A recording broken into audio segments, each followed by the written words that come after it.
अस्सलाम वालेकुम स्टूडेंट्स।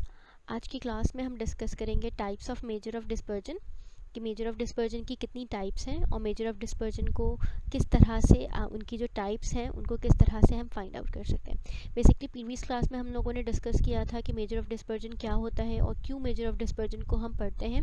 अगर आप लोगों ने वो वीडियो नहीं देखी है तो काइंडली वो जाकर देख लें, मैं उसका लिंक डिस्क्रिप्शन बॉक्स में शो कर दूँगी, आप वहाँ से वो वीडियो देख लीजिएगा। ठीक है, तो हम आज की क्लास में स्टार्ट करते हैं types of major of dispersion.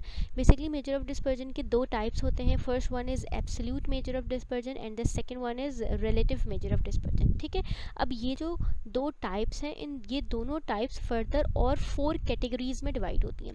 मतलब कि एब्सोल्यूट मेजर ऑफ डिस्पर्जन में 4 तरह की चीज़ें हम फाइंड आउट करते हैं। चार उसके टूल्स हैं। The first one is range, second is quartile deviation, third is mean deviation and then last is standard deviation या फिर वेरिएंस। ठीक है, इसी तरह से रिलेटिव मेजर ऑफ डिस्पर्जन भी फर्दर 4 उसके टूल्स हैं। The first one is coefficient of range, the second is coefficient of quartile deviation, third one is coefficient of mean deviation and the last is coefficient of variation. ठीक है,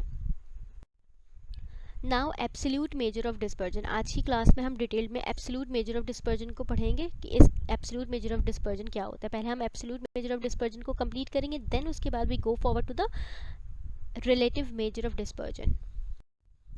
Absolute measure of dispersion, basically absolute measure of dispersion give an idea about the amount of dispersion in a set of observations. These quantities measure the dispersion in the same unit as the same of the original data. Absolute measure cannot be used to compare the variation of two or more series data set.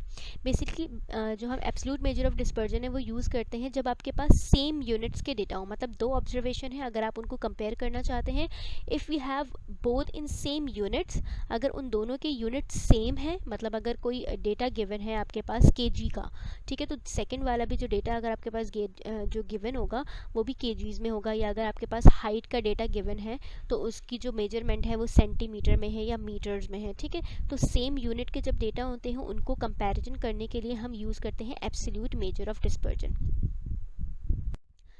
Now classification of absolute measure of dispersion या measure of dispersion की जो tools होती हैं वो क्या है आपके पास। The first one is range, second is mean deviation, third is quartile deviation and the last is standard deviation. तो वन बाय वन हम इन सबको पढ़ेंगे कि किस तरह से आप range, mean deviation, quartile deviation और स्टैंडर्ड डेविएशन को किस तरह से फाइंड आउट कर सकते हैं।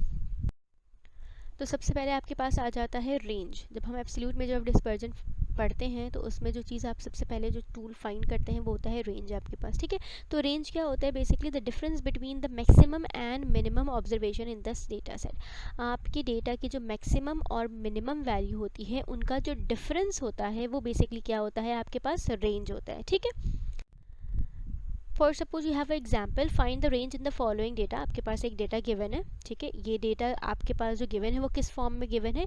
रॉ डेटा की फॉर्म में। मतलब इसमें कोई इम्प्लीमेंटेशन नहीं हुई है, सिंपल किसी भी चीज़ का जो डेटा था वो आपने कलेक्ट कर लिया है in the form of numbers. ठीक है, तो रेंज के लिए जो आपके पास फॉर्मूला होता है for the raw data is maximum minus minimum. तो इस डेटा की आपके पास जो मैक्सिमम वैल्यू है उसको आप माइनस करेंगे मिनिमम वैल्यू से, तो आपके पास क्या आ जाएगा? रेंज आ जाएगा। ठीक है, तो अकॉर्डिंग टू दिस डेटा इसकी जो मैक्सिमम वैल्यू है वो है आपके पास 20 और जो मिनिमम वैल्यू है वो आपके पास 5 है। तो 20 में से हम 5 को सब्ट्रैक्ट करेंगे, रेंज क्या आ जाएगा आपके पास? 15। ठीक है, क्लियर है? देन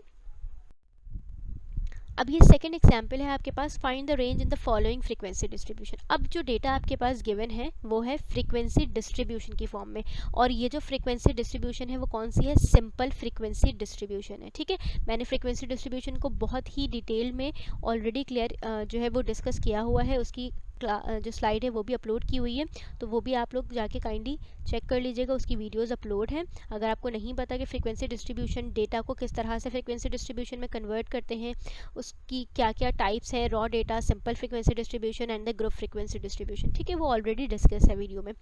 अब जो है आपके पास जो डेटा की फॉर्म है वो सिंपल फ्रीक्वेंसी डिस्ट्रीब्यूशन की फॉर्म है। तो सिंपल फ्रीक्वेंसी डिस्ट्रीब्यूशन में हम किस तरह से फाइंड आउट करते हैं रेंज को?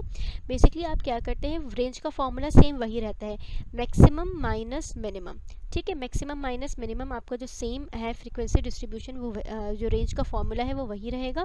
अब इसमें हम क्या करते हैं, जो एक्स वैल्यूज़ आपके पास गिवन है, बेसिकली जो आपका ऑब्जर्वेशन गिवन है, हम फ्रीक्वेंसीज़ को नहीं करते, मैक्सिमम रेंज में जो फ्रिक्वेंसीज होती हैं उनको हम कुछ भी नहीं करते, सिर्फ जो हमारे पास ऑब्जर्वेशन गिवन होती है उन्हीं सेम ऑब्जर्वेशन की जो मैक्सिमम और मिनिमम वैल्यू है हम उनको ही यूज़ करेंगे।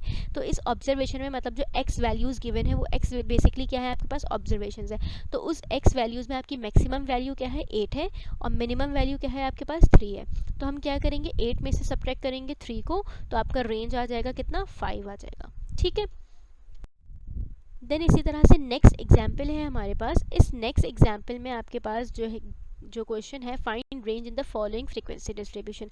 अब यहाँ पे भी क्या है आपके पास फ्रीक्वेंसी डिस्ट्रीब्यूशन गिवन है और आपको रेंज फाइंड आउट करना है।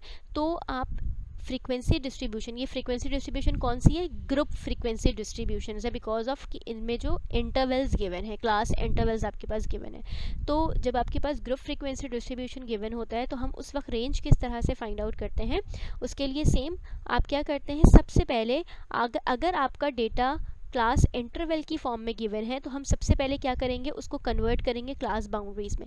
क्लास बाउंड्रीज में हम किस तरह से कन्वर्ट करते हैं, लोअर क्लास लिमिट में हम 0.5 लेस करते हैं और अपर क्लास लिमिट में हम 0.5 ऐड करते हैं। ठीक है, मतलब आपकी lower class limit, first interval की लोअर क्लास लिमिट क्या थी 10 थी, तो हम 10 में हम 0.5 लेस करेंगे तो क्या आ जाएगा आपके पास 9.5 आ जाएगा। और अपर क्लास लिमिट क्या है आपके पास 19 है, तो 19 में हम 0.5 ऐड करेंगे तो क्या हो जाएगा 19.5 हो जाएगा। ठीक है, सिमिलरली हम इस तरह से सारे इंटरवल्स की बाउंड्रीज जनरेट कर लेंगे। जब आपके पास बाउंड्रीज जनरेट हो जाएंगी तो जो मैक्सिमम बाउंड्री होगी और जो मिनिमम बाउंड्री होगी उसको आप सब्ट्रैक्ट करेंगे। तो इस क्लास बाउंड्री की जो मिनिमम बाउंड्री है वो क्या है 9.5 है और जो मैक्सिमम है वो कितनी है 59.5 है। तो हम क्या करेंगे 59.5 में से माइनस करेंगे 9.5 को, जो भी आंसर आएगा वो आपका क्या हो जाएगा, रेंज हो जाएगा।